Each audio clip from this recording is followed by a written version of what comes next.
14 বছর হইল। 14 বছরের মধ্যে আগে যে সরকার ছিল উনি কিন্তু বলছে আমার ফেলানির বিচার করবে, কিন্তু আজও যাবৎ আমার ফেলানির বিচার ওই সরকার করে নাই। আমার এটাই মনে কষ্ট যে ও যদি আমাকে ছেড়ে যাবে তাহলে আমাকে অপারেশন করালো কেন? অক্টোবরের 15 তারিখ 16 তারিখ আমি গাইবান্ধাতে যাই, যাওয়ার পরে ওর বাপ আমাকে মারতে গেছে। ওর মার অসুখের কথা বলে আমাকে টাকা নিছে, 3.5 লাখ টাকার মতো টোটাল করছে আর কি। ভারতের বর্ডারে বিএসএফ তারা কাঁটাতারের সাথে দীর্ঘ 18 ঘন্টা তাকে গুলি করে মেরে কাঁটাতারের সাথে ঝুলিয়ে রেখেছিল। দর্শক, আপনারা এই ঘটনাটি হয়তো ভুলে গেছেন। ঘটনাটি 2009 সালের ঘটনা ছিল।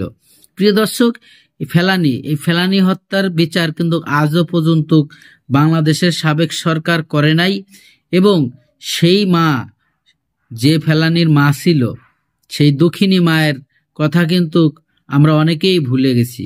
সেই ফেলানির সেই দক্ষিণী মা কিন্তু আবার নতুন করে এই বাংলাদেশের অন্তর্বর্তীকালের সরকার ডক্টর মোহাম্মদ ইউনূসের কাছে সেই বিচারের দাবিতে তার বাসার সামনে এসে এবং জনসাধারণের সামনে এসে বিচার চাচ্ছে। প্রিয় দর্শক, ফেলানি হত্যার বিচার আমরা অনেকেই জানি যে হয়ে গেছিল। আসলে ফেলানি হত্যার বিচার হয় নাই। বিএসএফ এর গুলিতে নির্মমভাবে হত্যা করে সেই কাঁটাতারের সাথে ঝুলিয়ে রেখেছিল প্রায় 16 থেকে 17 ঘন্টা। আজ পর্যন্ত সেই হত্যাকাণ্ডর বিচার হয় নাই। যখন অন্তর্বর্তীকালের সরকার ডক্টর মোহাম্মদ ইউনূসের আমলে সেই কিছু কিছু ঘটনা পিছন থেকে টান দিছে, এখন ভারতীয় দাদাদের শরীরের মধ্যে গা শিরশির করে উঠছে। কারণ এখন তো তাদের মতো ইচ্ছা মতো তারা করতে পারতেছে না। বর্ডারের যে বাংলাদেশের সীমান্ত, সেই সীমান্তর জমি তারা পাচ্ছে না। এক প্রকারে তাদের শরীরের মধ্যে আগুন লেগে গেছে। প্রিয় দর্শক, এরকমের ঘটনা, আমাদের ফেলানি হত্যার মতো ঘটনা অনেকবার ঘটেছে। এই তো কিছুদিন আগেও গুলি করে 3 জনকে মেরে ফেলেছে, তার বিচার এখন পর্যন্ত হয় নাই। প্রিয় দর্শক, ভারত সরকার এরকমের বর্বরতা কাজ আমাদের সাথে অনেকবার করেছে, কিন্তু আমাদের যে প্রধানমন্ত্রী শেখ হাসিনা, সাবেক প্রধানমন্ত্রী শেখ হাসিনা ছিল, সে কিন্তু কখনোই এই ঘটনাগুলো আমাদেরকে জানতে দেয় নাই এবং এই বিচার প্রতিক্রিয়া কখনোই চালায় নাই। কারণ মারা গেছে আমরা সাধারণ জনগণ, আর ভারতেরকে কিছু বললে হয়তো তাদের সাথে বন্ধুত্ব ছিন্ন বিচ্ছিন্ন হয়ে যেত। প্রিয় দর্শক, এই বর্ডারের থেকে যে ঘটনাগুলো প্রতি বছর ঘটে, আজকের এই ভিডিওতে আপনারা জানতে পারবেন, এবং ফেলানি হত্যার বিচার চাওয়ার জন্য তার মা কি করেছিল এবং বর্তমান অন্তর্বর্তীকালের সরকারকে কি বলেছে। চলুন আমরা সেই ভিডিও ক্লিপটা দেখি। ভিডিওতে যাওয়ার আগে ছোট্ট করে একটি রিকোয়েস্ট করব, আপনি যদি আমার চ্যানেলে নতুন বন্ধু হয়ে থাকেন, ভালো লাগলে চ্যানেলটিকে সাবস্ক্রাইব করে ভিডিওগুলো লাইক কমেন্ট শেয়ার করে দিন। 14 বছর হইল। 14 বছরের মধ্যে আগে যে সরকার ছিল উনি কিন্তু বলছে আমার ফেলানির বিচার করবে, কিন্তু আজও যাবৎ আমার ফেলানির বিচার ওই সরকার করে নাই। বা কোনো জায়গায় যদি ফেলানির বিচার চাইতে গেছি, কিন্তু অনেক ভয়ে ভয়ে কিন্তু আমরা চলছি তখন। কিন্তু এখন আমাদের এই যে নতুন সরকার একটা হয়েছে, ওনার কাছে আমাদের দাবি যে আমার ফেলানির বিচারটা যেহেতু ওই সরকার করতে পারে নাই, কিন্তু এই সরকারের কাছে আমার দাবি আমার ফেলানির বিচারটা যদি হয়, তাহলে কাঁটাতারের বেড়ার মধ্যে আর কোনো মার সন্তান এরকম হারাবে না। আমি যেরকম 14 বছর ধরে কাঁদতেছি, ওরকম যেন কোনো মার সন্তান যেন না হারায়, তারাও যেন এরকম না কান্দে যদি আমার ফেলানির বিচারটা হয়। এটাই বাংলাদেশ সরকারের কাছে আমার দাবি। আমার নাম জাহানারা।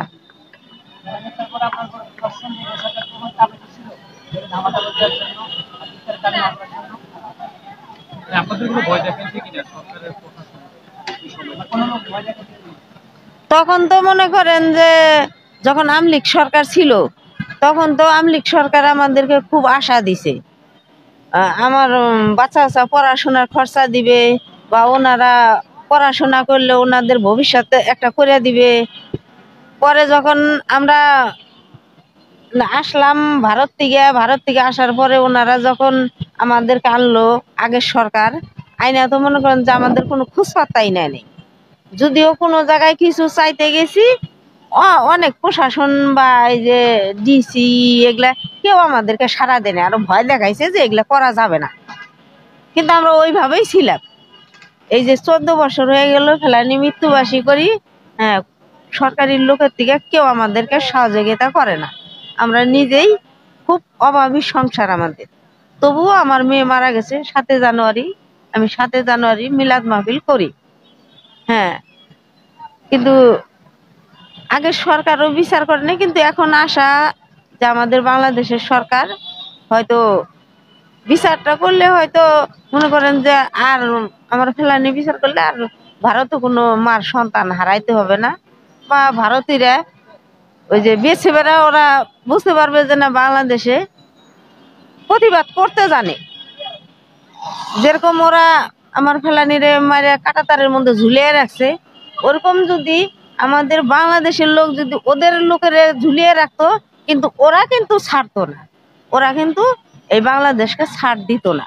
কিন্তু আমাদের বাংলাদেশ গরিব রাষ্ট্র, কিন্তু আগে ছিল হাসিনা সরকার, উনি তো মনে করেন যে ভারতেরই সবকিছু, ওনাকে যেভাবে রাখছে উনি সেইভাবেই থাকছে। কিন্তু এখন আশা করি যে আমাদের যে সরকার আছে উনি আমার ফেলানির বিচারটাও করবে। হ্যাঁ, বা আমরাও এই যে বাচ্চা বাচ্চাগুলো যে পড়াশোনা করাইতেছি, এটার চাকরি বাকরি যে দিতে চাইছে, হয়তো এই সরকার আমাদেরকে এটা দিবে, এটা আমাদের দাবি। আপনার কি মনে হয় যে আপনি বিচার পাবেন আপনার মেয়ের এই ঘটনায়? এখন তো 14 বছর ধরেই তো ওইটাই আশা করে আছি যে বিচার পাবো পাবো, কিন্তু আজ পর্যন্ত তো পাইলাম না। এখন ফেলানির বাবা নাকারগঞ্জ একটা ছোট মুদির দোকান আছে, ওইটা দিয়েই আমার বাচ্চা কাচ্চা আর কি দুঃখে কষ্টে আমরা পড়াশোনা করাইতেছি বাচ্চা কাচ্চা। আপনার ফ্যামিলিতে কে কে আছে? আমার ফ্যামিলিতে 3 ছেলে 2 মেয়ে, আর আমরা 2 জন। একটু বলবেন সেদিন আপনার মেয়ে ওইখানে কেন গেছিল, বা ওই দিন কাঁটাতারে ঝুলে যখন আপনারা নামাইলেন, নামানোর পরে কি কি হয়েছিল? আমি ছিলাম। পরবর্তীতে কি আপনি জানতে পারছেন যে আসলে কি হয়েছিল? আমি তো আসছি ফেলানি মারা যাওয়ার পরে 39 দিন বাদে আসছি ভারত থেকে। যখন আপনার মেয়ে মারা গেছে তখন আপনি ভারতে ছিলেন? হ্যাঁ। জি, আচ্ছা, ঠিক আছে।